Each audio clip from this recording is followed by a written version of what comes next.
Good morning, and thanks so much for tuning in. You're watching Trade Talk on BQ Prime. My name is Alex. Let's very quickly take you through the stocks that you'll have to watch out for in trade today. And because we've come back to trade after a long weekend, there's going to be a lot of stock specific action because a lot of news flow coming in post market hours on Friday.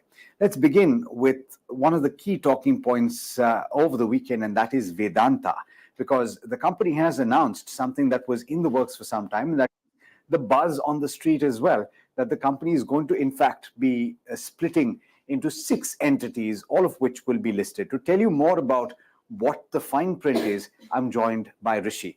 Rishi, good morning. Good morning. This is something that is happening now after a decade, where a decade back they decided to merge. Now it's again demerging. Why are they doing that? So it's quite funny because the reason that they're giving for both of them, both the merger and the demerger, is simplifying the corporate structure. So that's one part of it. But to get into the details of the demerger, it is going to be splitting into 6 entities, which would be one Vedanta itself. And apart from that, it is going to be splitting its aluminium, base metals, oil and gas, steel, as well as power into separate, and these are going to be listed within the next 12 to 15 months. The entire demerger is going to take around 12 to 15 months. Now, the residual Vedanta Limited would include the prominent Hindustan Zinc, its flagship company, and it will also include its recent foray into semiconductors and display glass facilities, and as well as its stainless steel. Now, Hindustan Zinc also announced that it is going to have separate legal entities for its zinc and lead business, its silver business, as well as recycling business. If you look at another reason that Vedanta is saying is that it expects value unlocking from this demerger, and it's going to be a simple vertical split in the sense that for every one share that you hold of Vedanta Limited, you'll get one share each of the new 5 entities.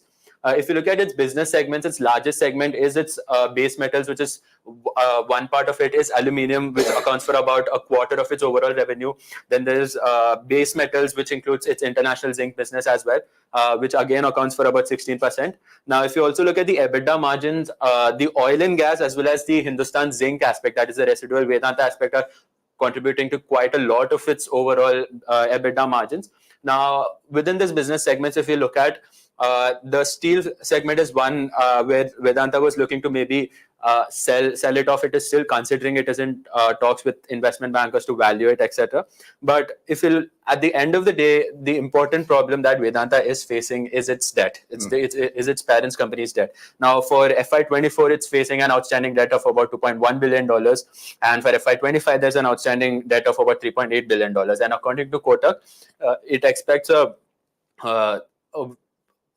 I'm not getting the right word. It's getting a funding gap of $3.1 billion for FY25. So that's a key problem. And both a couple of analysts have come out with a report, that is Motilal Oswal and Nuvama. Both of them feel that the debt, any developments with regards to the parent refinancing its debt, is going to be key to watch out for.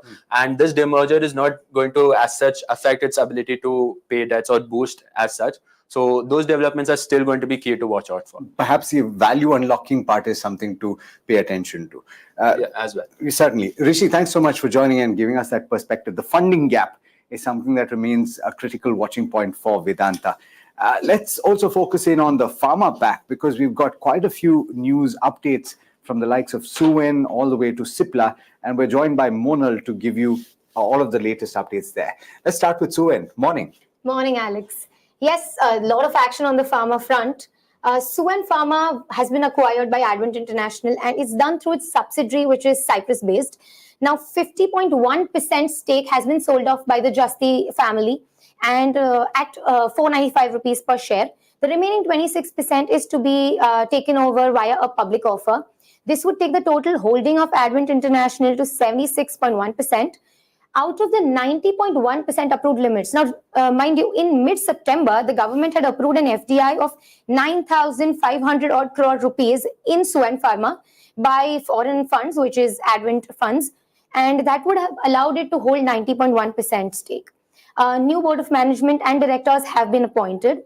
On the other fronts, now, Aurobindo Pharma has received one observation from the US FDA, and this has been... The observation is procedural in nature, and the company is working close, is what it said, to resolve this observation. Now, Cipla has also diverted 51% stake in the UAE subsidiary and its investments for around 50 crore rupees. and this would cease the company's investment in Sabah and the subsidiaries of the UAE from 29 September onwards. That's it on the pharma front, Alex. Fantastic. So 3 stocks to watch out for. Thank you so much, Mona, for bringing us those updates. All right, let's also move on to the other stocks that you need to watch out for on account of being in the news. And Varsha is joining in with the list as usual. Morning, Varsha. What's on your list today? So let's start with companies with order wins. First, we have Kalpataru Project International. The company has received new orders of around 1,000 crores. FY24 order inflow stands at rupees 8,400 crore.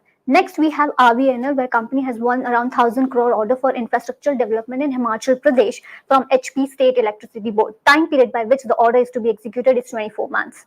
Then we have again the rights and care ratings, where rights, which is a transport infrastructure consultancy and engineering firm, signed a MOU with Care Advisories Research and Training Limited, which is a subsidiary of Care Ratings Limited. As part of the MOU, both entities will also collaborate for providing ESG consultancy services. Then we have Gautam Adani's group is planning to build 10 gigawatt of integrated solar manufacturing capacity by 2027 as it looks to capture the energy transition business. Now, group currently has a solar manufacturing capacity of 4 gigawatt.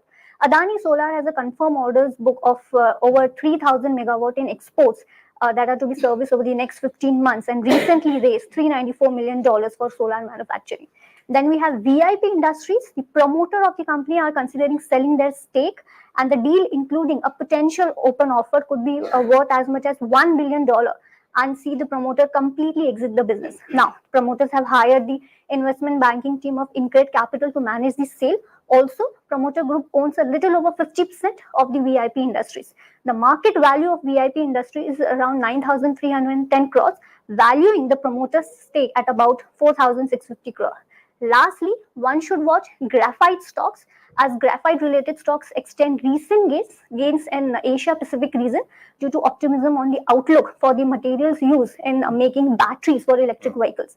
Now, EV demand growth is expected to increase 5-fold by 2030, helping drive demand for graphite as a feedstock for battery anodes. One of the UBS analysts wrote in a note last week. Now, considering Indian stocks, one should keep a watch on HEG and Graphite India.